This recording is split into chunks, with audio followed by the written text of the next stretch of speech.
Good afternoon, class. So in the previous lecture, we have discussed about this graph isomorphism, in which I have told you that there are 4 necessary conditions, and if any one of that violates, then we can say the given graph is not isomorphic. But if all of them are satisfied, in that case, we have to use some sufficient conditions, and there are basically 3, and we have to use any one of them.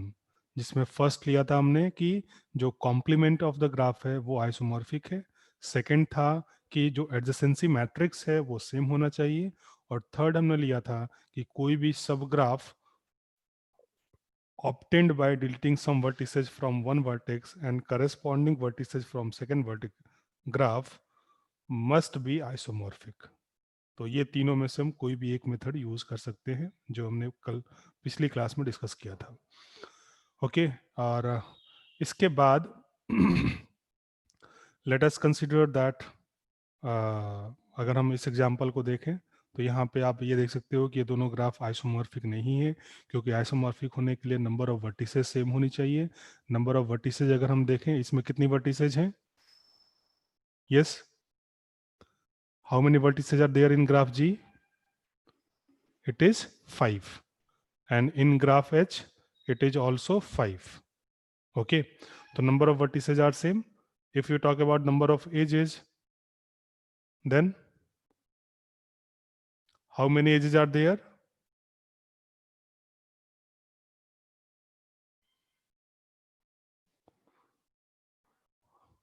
Okay, तो edges are 1 2 3 4 5 6. यहाँ पे कितनी है? 1 2 3 4 5 6. तो 6 edges इसमें भी हैं. और अगर हम डिग्री देखें तो यहाँ पे आप डिग्री देखो, वर्टिसेस की डिग्री क्या क्या है.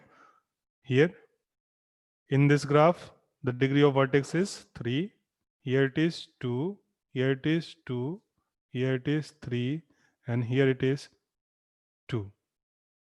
Now here in this graph 1, this is 4, this is 2, this is 3, and this is 2.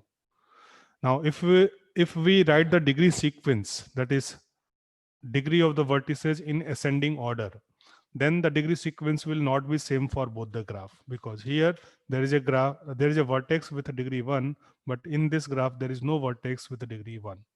So that's why these two graphs cannot be isomorphic. Okay,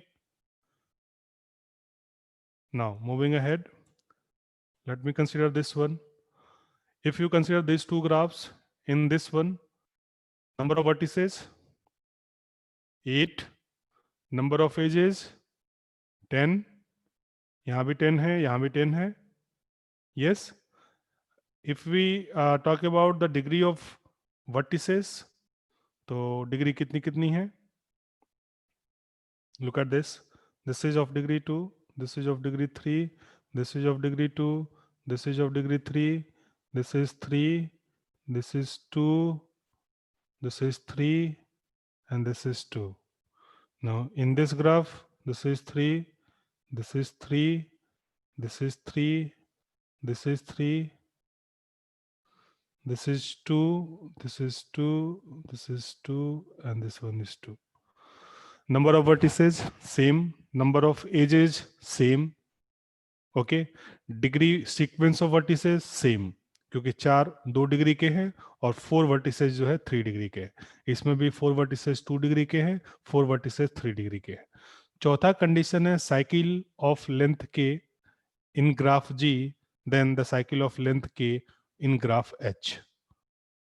now here in this graph there is a cycle of length 4, this one,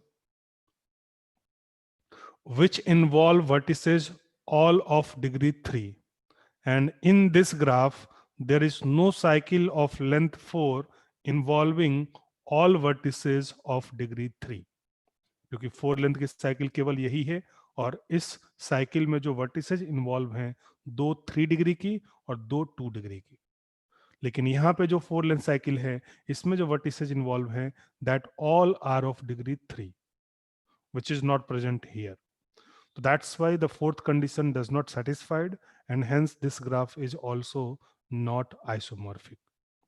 These two graphs are not isomorphic because fourth necessary condition is not satisfied, which states that there must exist a cycle of length k in graph G, then there will be a cycle of same length in graph H with same degree sequence of vertices.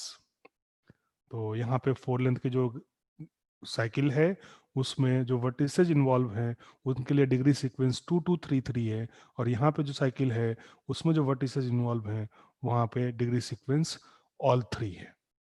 तो that's why this two graphs are not isomorphic. Okay. After that, the next point, that is called planar graph.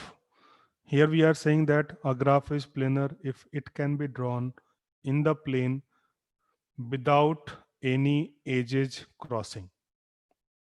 Okay, where a crossing of edges is the intersection of the lines or arcs representing them at a point other than their common point. Look at this. ये crossing है, ये as और ये as cross कर रहे हैं, या ये एज और ये एज क्रॉस कर रहे हैं. ठीक है. If it is possible to draw a graph without crossing edges, then that graph is called to be as planar. जैसे हमने इस ग्राफ को, यहाँ देखो आप, इस ग्राफ को हमने यहाँ पे ड्रॉ किया है.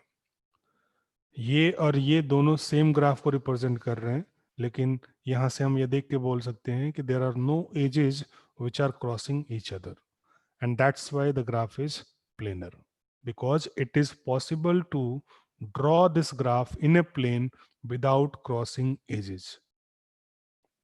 Okay, and this kind of representation is called planar representation of this graph. तो उसके लिए हमने क्या किया, पहले एजेस लिख लिए और वर्टिसेज ले लिए, वर्टिसेज को हमने कनेक्ट करके देखा, और एजेस को हम ऐसे कनेक्ट कर रहे हैं जिससे कोई भी एज एक दूसरे को क्रॉस ना करे. ठीक है.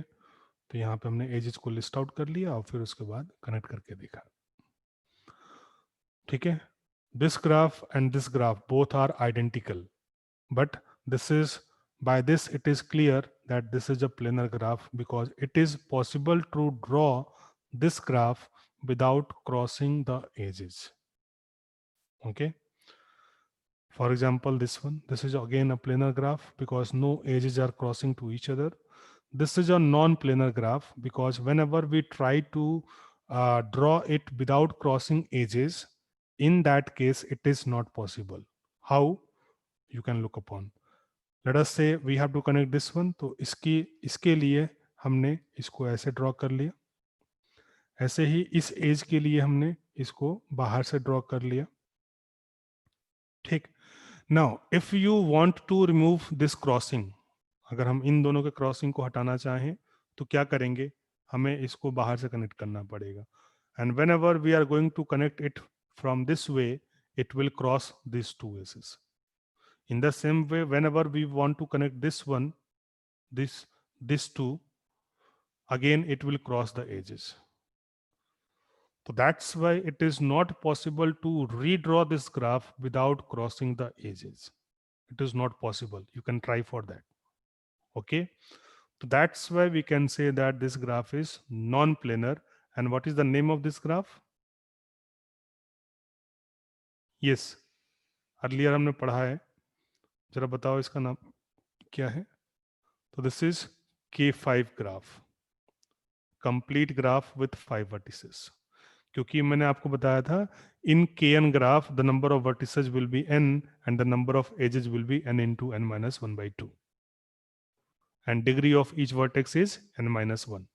देखो, इस वर्टेक्स की डिग्री 4 है, इस वर्टेक्स की डिग्री 4 है, इस वर्टेक्स की डिग्री 4 है, इस वर्टेक्स की डिग्री 4 है, इस वर्टेक्स की डिग्री 4 है.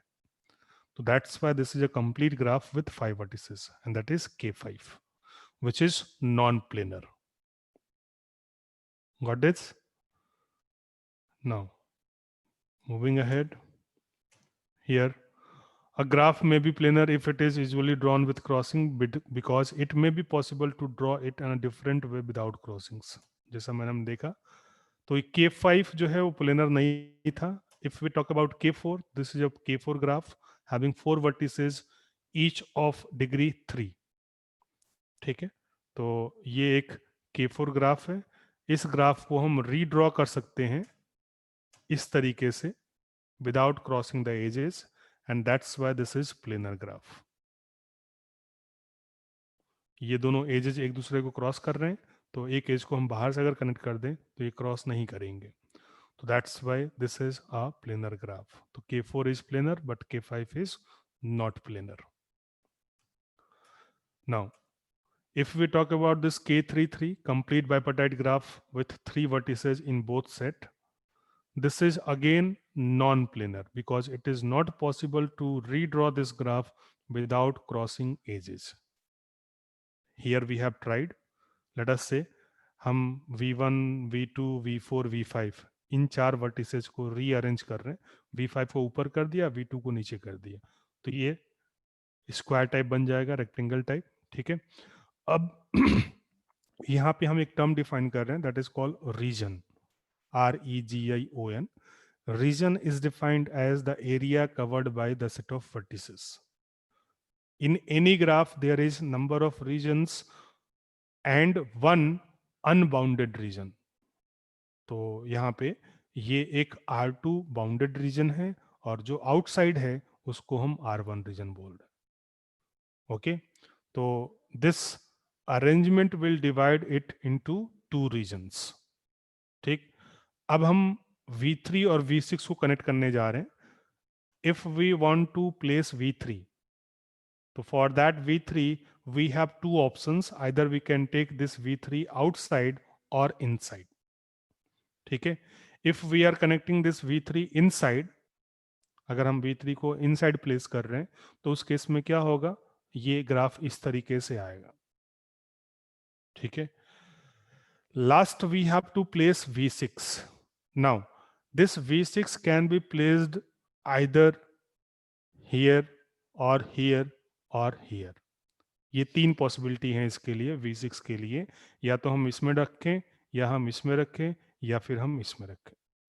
ठीक है, देखो तीनों पॉसिबिलिटीज में अगर हम V6 को यहाँ पे कनेक्ट कर रहे हैं, लेट अस से हम यहाँ पे प्लेस कर रहे हैं V6 को, तो V6 जो है किससे किससे कनेक्ट करना है आपको, V1, V2, V3।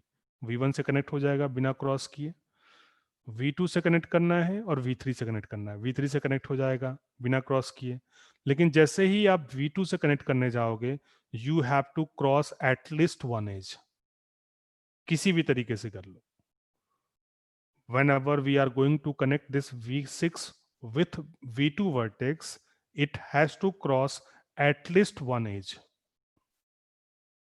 So it is not possible to draw it without crossing. In the same way, अगर V6 को हम इस रीजन में कहीं रख रहे हैं, तो देखो V3 से कनेक्ट हो जाएगा बिना क्रॉसिंग के। ठीक है, V2 से कनेक्ट हो जाएगा बिना क्रॉसिंग के। लेकिन जब हम V1 से कनेक्ट करने जाएंगे, तो V1 से कनेक्ट करने के लिए आपको कुछ एजेस को क्रॉस करना ही पड़ेगा, without crossing you can not do so. Okay, तो that's why it is also not possible. In the same way third possibility ये है कि हम इसको बाहर रखें। अगर हम V6 को बाहर लेते हैं, look at here, if we are placing this V6 here, तो this V6 has to be connected with V1, V2 and V3। चलो V1 से हम ऐसे कनेक्ट कर लें, V2 से हम ऐसे कनेक्ट कर लें। Whenever we are going to connect with V3, we have to cross at least 1 edge. So again, it is not possible to connect with these 3 vertices without crossing any edge. And therefore, we are saying that K33 is non-planar because it is not possible to redraw this graph without crossing edges. Okay? तो यही यहाँ पे explain किया गया है जो मैंने अभी बताया आपको। तो therefore, it is not planar. Now, the next thing, a planar representation of a graph splits the plane into regions including an unbounded region. जैसे ये एक ग्राफ है, इसमें कितने regions हैं? तो this is one region, this is another region, this is let us say R3, this is R4, this is R5, और एक जो है unbounded region होता है, that is R6। यहाँ पे हमने R6 नाम दे दिया। तो इस ग्राफ में टोटल कितने रीजन्स हैं? 6। R1, R2, R3, R4, R5, ये 5 जो है बाउंडेड रीजन है और एक जो है अनबाउंडेड रीजन। ठीक, और इसी पे एक फॉर्मूला है that is called Euler's formula, and this Euler formula says that R equals to E minus V plus 2. Here R denote the region, E denote number of edges, V denote number of vertices. So for any simple planar graph, the number of regions will be equals to the number of edges minus the number of vertices plus 2. जैसे इस graph को अगर आप देखो तो इस graph में कितनी वर्टिसेज हैं? Anyone? What is the number of vertices for this graph?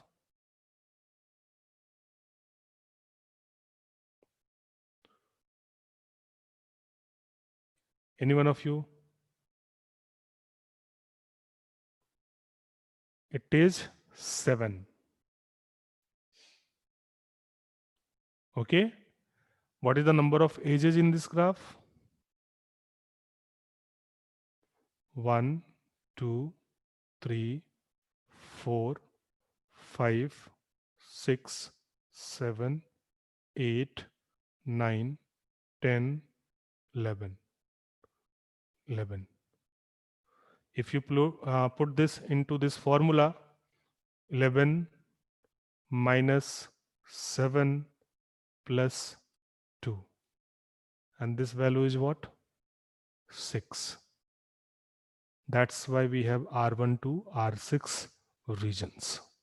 So this formula is called Euler's formula, which can be utilized to compute one of the parameter if two parameters are known. आपको दो पता है तो तीसरे को आप calculate कर सकते हो, ठीक है, using this Euler's formula which is for planar graph. R equals to E minus V plus 2, where R denote region. Okay, यहाँ एक प्रॉपर्टी भी है, in any planar graph sum of degree of all the regions will be equals to 2 times total number of edges in the graph. इसका क्या मतलब है? तो sum of degree of regions, जैसे डिग्री ऑफ वर्टिसेज होती है number of edges incident with vertex, ऐसे ही डिग्री ऑफ रीजन्स होती हैं number of vertices incident with a particular reason. तो R1 रीजन का डिग्री कितना हो जाएगा? एनीवन? इट इज 3, क्योंकि R1 में 3 वर्टिसेज है. R2 रीजन का डिग्री कितना होगा? It is 3. R3 रीजन का डिग्री कितना होगा? It is 3. R4 का it is also 3. R5 it is also 3. और R6 इट इज 7, क्योंकि बाहर में क्या है? सभी सातों वर्टिसेज है, ठीक है. If you take the sum of this, 3 plus 3 plus 3 plus 3 plus 3 plus 7, that is what? 22. And number of edges is what? 11. That is 2 into 11. So that's why I have told you that the sum of degree of regions in a planar graph is 2 times the number of edges. Got this? Okay, so moving ahead, here we have, let us say ये एक problem statement है. Suppose that a connected planar simple graph has 20 vertices, each of degree 3, into how many regions does a representation of this planar graph split the plane. हमें number of regions find out करने हैं, R की value find out करनी है, ठीक है. और you have given that we have 20 vertices, तो और हर एक की डिग्री 3 है, तो sum of degree of vertices क्या हो जाएगा? 20 into 3, that is 60. और sum of degree of vertices जो है ये 2 टाइम्स नंबर ऑफ एजेस के इक्वल होता है due to handshaking theorem, and therefore the number of edges will be 30. तो नंबर ऑफ वर्टिसेज 20 है, नंबर ऑफ एजेस 30 है, तो नंबर ऑफ रीजन्स हो जाएगा 30 minus 20 plus 2, and that is 12. Okay, So by this way, this handshaking theorem and Euler's formula can be utilized to compute the parameters. Any queries you can ask?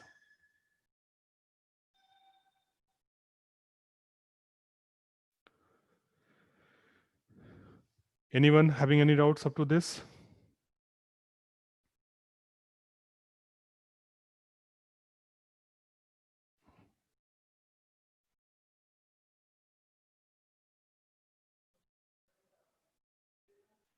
Okay. Okay. So after this, the next point, that is called connectivity. Here we are saying a graph is called to be connected. Okay. If there is a path between every pair of vertex. ठीक है, यानी एक vertex से हर एक दूसरे vertex के लिए अगर कोई पाथ है तो then the graph is called to be edge connected. ठीक है, from every vertex to any other vertex there should be some path to traverse, and this is called to be as connectivity of a graph. Okay, a graph with multiple disconnected vertices and edges is called to be as disconnected. तो ये तो simple सी बात है. Next comes cut vertex. For any connected graph G, a vertex V is called to be as cut vertex whenever if we remove that vertex from a graph and it results in the disconnected graph. यहाँ लिखा हुआ है removing a cut vertex from a graph breaks it into two or more graphs, and that kind of vertex is called to be as cut vertex. अगर किसी vertex को remove करने से graph जो है दो या दो से अधिक ग्राफ में ब्रेक हो जाए तो उसको हम कट वर्टेक्स बोल रहे हैं. Okay, removing a cut vertex may render a graph disconnected. A connected graph g may have at most n-2 cut vertices. Here n denotes the number of vertices in the graph G. तो अगर किसी graph में n vertices हैं तो उसमें maximum n-2 जो है cut vertex हो सकते हैं. ठीक. Now the next definition is called cut edge. तो हियर जैसे earlier in the earlier definition we have told that a vertex, the removal for which leads to disconnected graph is called to be as cut vertex. In the same way, an edge removal for which leads to disconnected graph is called to be as cut edge. यानी वो as जिसको हटाने से graph disconnected हो जाए then it is called to be as cut edge, जिसको हम bridge भी बोलते हैं. यहाँ देखो आप इस ग्राफ को, इस ग्राफ में ये जो सी वर्टेक्स है और ये जो ई वर्टेक्स है ये दोनों ही कट वर्टेक्स है, because whenever we eliminate this vertex c from this graph then it will be divided into two graphs, जिसमें एक ग्राफ होगा केवल इतना पार्ट और एक ग्राफ होगा आपका केवल इतना पार्ट. ये पूरा हट जाएगा. सी वर्टेक्स हटाने का मतलब we have to eliminate the vertex as well as all the edges associated with that vertex. तो ये एज भी हट जाएगा, तो दैट्स व्हाई ये अलग हो गया, ये अलग हो गया. Therefore, this C is called cut vertex. In the same way, if we remove E vertex, then also it leads to disconnected. So that's why these two are cut vertex. और इन दोनों के अलावा आप किसी वर्टेक्स को remove कर लो, it will not lead to disconnected graph. तो therefore this two are cut vertices. Cut edge की बात करें तो कौन सा एज है जिसको हटाने से ग्राफ डिस्कनेक्टेड हो जाएगा. तो अगर हम इस एज को हटा दें सी और ई के बीच वाला, तो ये दोनों अलग अलग हो जाएंगे, ये अलग हो जाएगा, ये अलग हो जाएगा. तो that's why this edge c e is called to be as cut edge. Okay. In the same way, here we are defining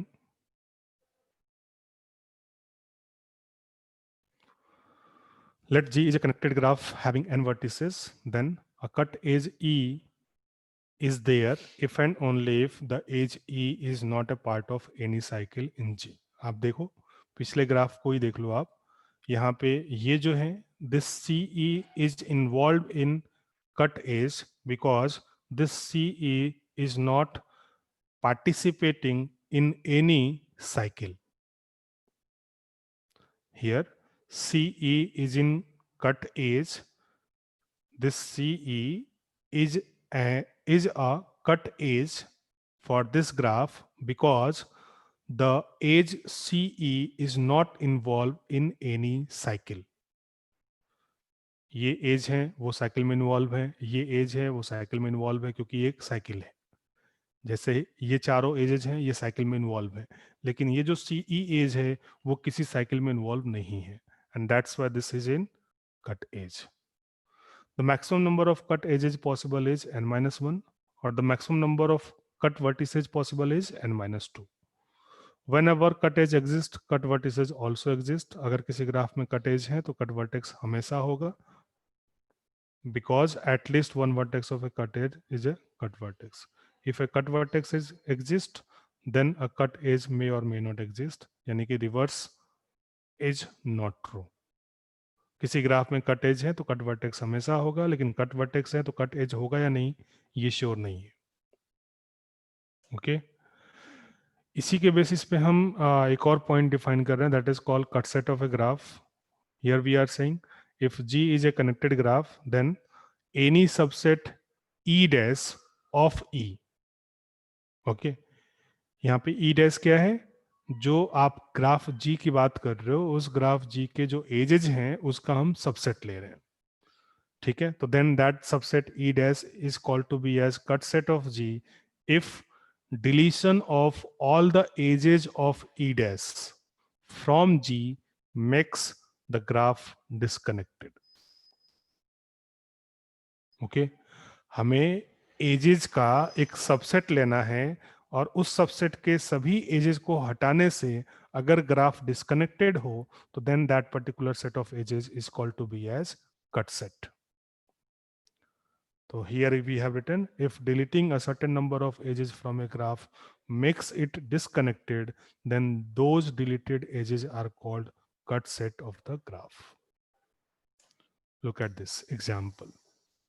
यहाँ पे ये सभी इसके कट सेट हैं क्योंकि इन एजेस को हटाने से ये ग्राफ डिस्कनेक्टेड हो जा रहा है. लेट अस से E1, E3, E5, E8. इसका क्या मतलब है, हम ये हटा रहे हैं, E1 ये एज हटा दें, E3 ये वाला एज हटा दें, और E5 ये वाला एज हटा दें, और E8 ये वाला एज हटा दें. तो ये चारों एजेज हटाने से क्या होगा, ये अलग हो जाएगा इतना, और ये जो है आपका अलग हो जाएगा इतना. तो ये दोनों क्या हो गए, अलग अलग डिस्कनेक्टेड हो गए. तो therefore this 4 edges are a cut set. In the same way E1, E3, E6, E7 अगर हम इन चारों को हटा दें तो अगेन ये कट सेट हो जाएगा. केवल हम E9 को हटा दें तब भी ये कट सेट होगा क्योंकि ये अलग हो गया और ये एक पेंडेंट आइसोलेटेड वर्टेक्स अलग हो गया. E3, E4, E5, E3, E4, E5 इन तीनों को अगर हम हटाते हैं तो इधर वाला अलग और इधर वाला अलग. ठीक है, E1, E2, E7, E1, E2, E7 ये तीनों अगर हम हटा रहे हैं तो ये एक वर्टेक्स अलग हो जाएगा, बाकी सब एक तरफ हो जाएंगे. ठीक है, ऐसे ही E2, E3, E6. तो देखो यहाँ पे E2, E3, E6 ये E2 है, ये E6 है और ये E3 है. अगर हम इन तीनों एजेस को हटा दें तो इतना पार्ट अलग हो जाएगा और ये इतना पार्ट अलग हो जाएगा. ओके ऐसे ही आपका है E1, E4, E8 अगर हम इन तीनों को हटा देते हैं तो ये भी जो है अलग अलग हो जाएगा. एक तरफ केवल ये आइसोलेटेड वर्टेक्स और दूसरे तरफ ये पूरा पार्ट. तो ये सभी क्या है, कट सेट हैं. तो कट सेट का मतलब ये है कि हमें सेट ऑफ एजेस का एक सबसेट लेना है और उस सबसेट के सभी एजेस को रिमूव करने से graph must be disconnected. If it is so then that particular subset is called to be as cut set. Okay.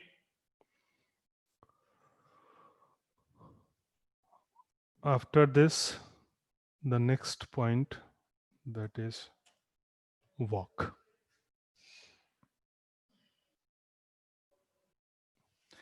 Any questions up to this you can ask?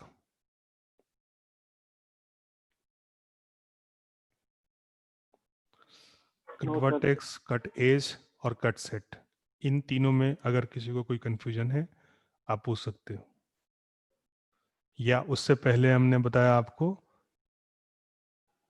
Isomorphism, उससे related problem है तो आप पूछ सकते हो. No sir. Okay, so moving ahead, that is called walk in graph theory. So what is this walk? Here we are. A walk is defined as a finite length alternating sequence of vertices and edges. Okay, how? तो आप इसको ऐसे समझ सकते हो. Let me consider this. Suppose ये एक graph है जिसमें ये 3 वर्टिसेज हैं और 3 एजेस हैं. This. So whenever we are saying walk, walk का मतलब ये है कि जैसे हम वॉकिंग कर रहे हैं ना, तो वही चीज है. यहाँ से हम यहाँ गए, यहाँ से हम यहाँ गए, यहाँ से हम यहाँ गए, यहाँ से हम, चाहे जितनी बार आप मूव कर सकते हो. ठीक है. तो this is what, this is a finite length alternating sequence of vertices and edges.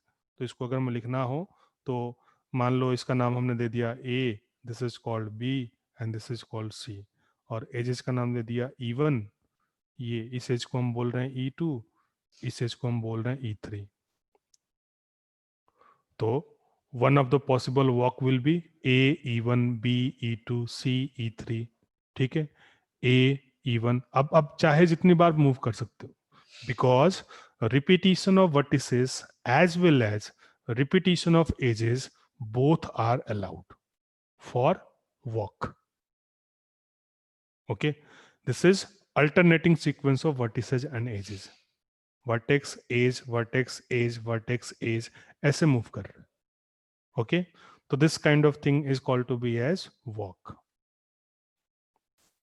Now, the length of a walk is defined to be as the number of edges covered. ठीक है. तो अगर मान लो आपने एक वॉक लिखा A, E1, B, तो इसका लेंथ क्या है 1, क्योंकि हमने एक एज कवर किया. लेट अस से आपने लिखा A, E1, B, E2, C, तो इसका लेंथ क्या होगा 2, क्योंकि हम इसमें 2 एजेस यूज कर रहे हैं E1 और E2. Okay, so by this way we can define the length of the walk, which is defined to be as the number of edges covered.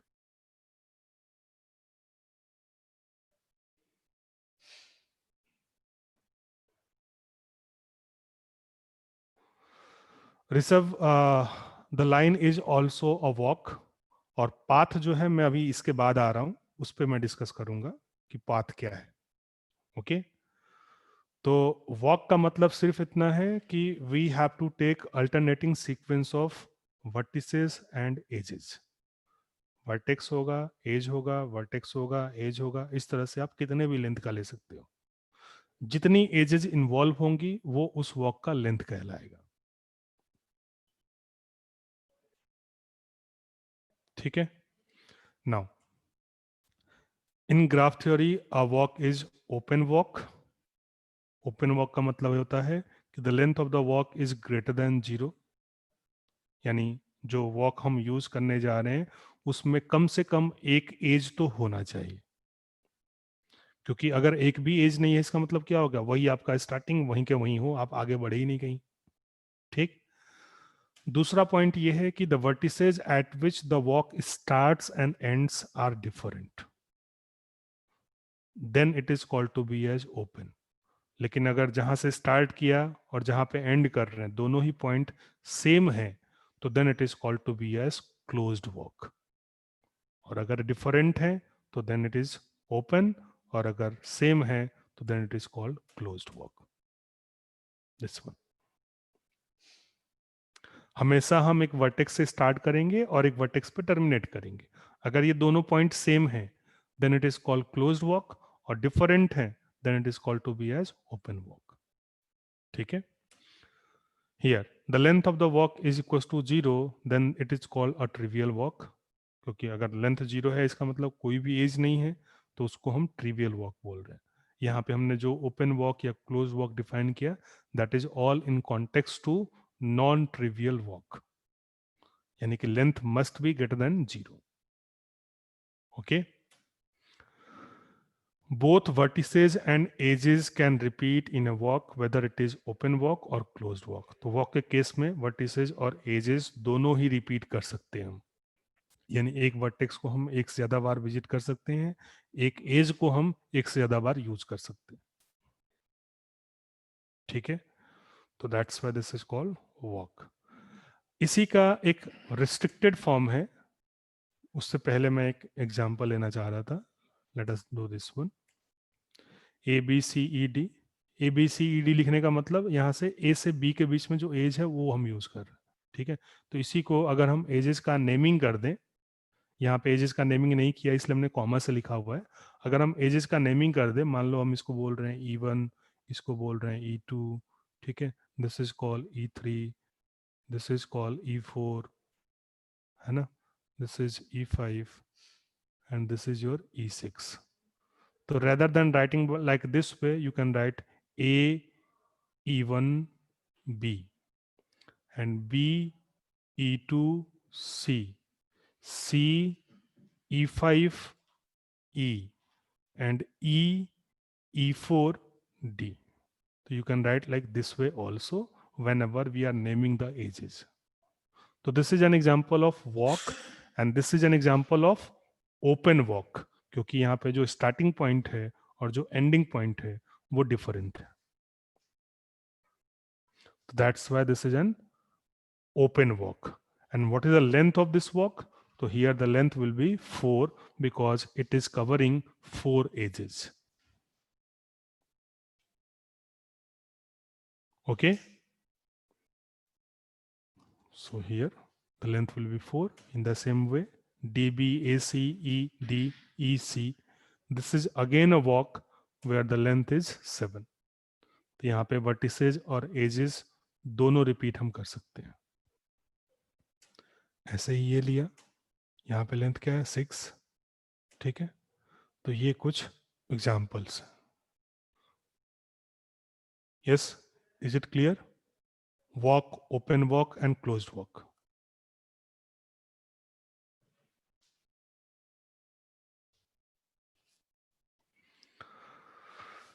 जैसे हम इसी में, इस वाले एग्जाम्पल में अगर हम इस डी को हटा दें, ये हटा दें, केवल इतना रखें, तो ये अब क्लोज्ड वॉक हो जाएगा, क्योंकि ई से स्टार्ट किया और ई पे ही एंड कर रहे हैं। Now this is a closed walk. Okay, तो this is the difference of open walk and closed walk.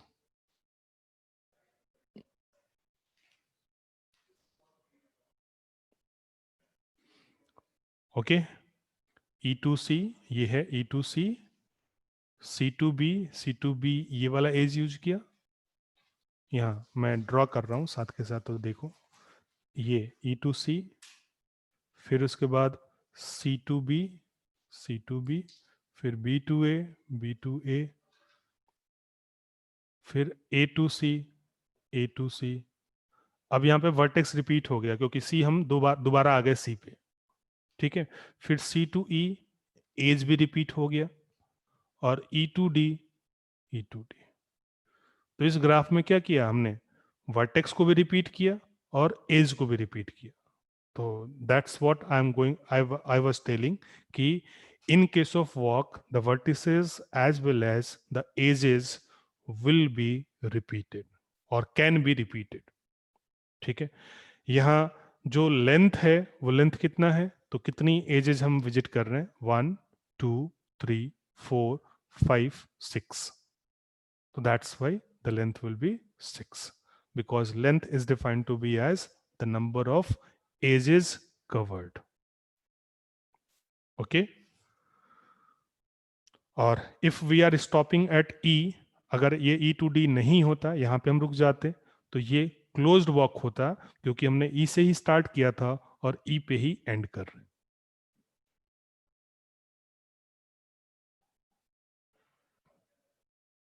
Any questions?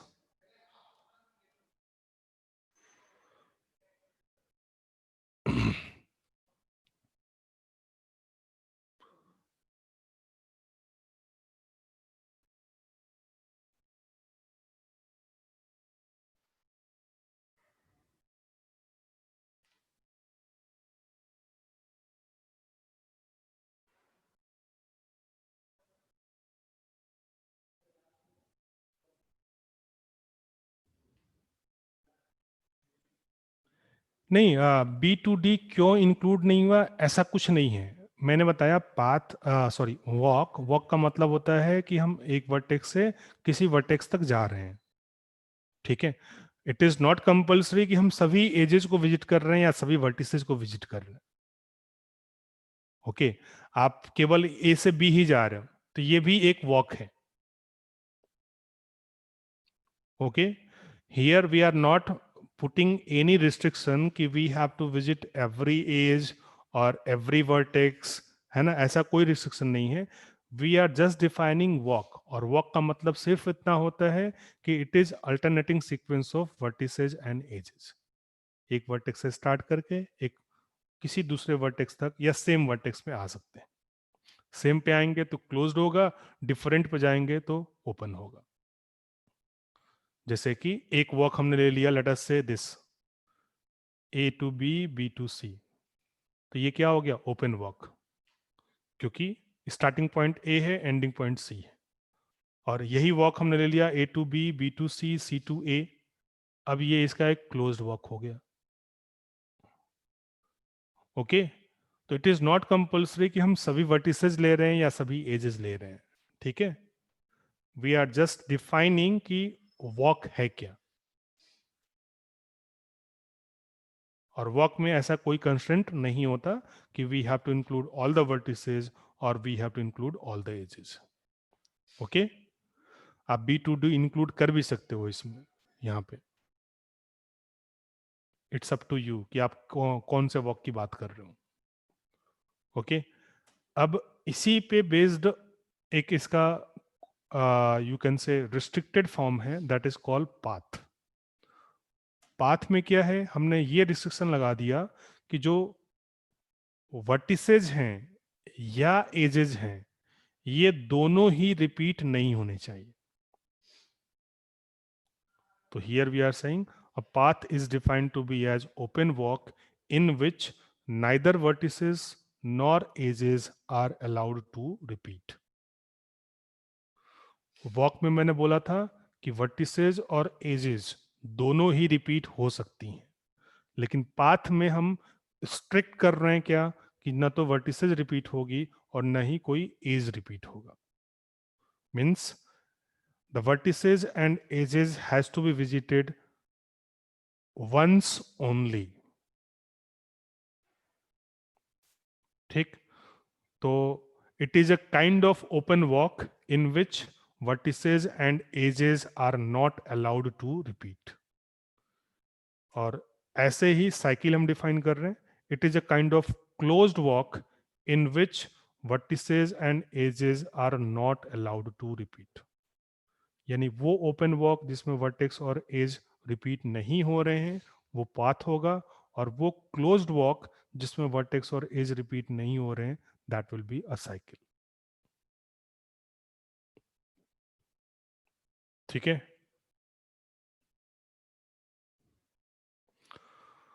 so this is all about today. We will continue this in the tomorrow's last class. Okay, thank you all, have a nice day.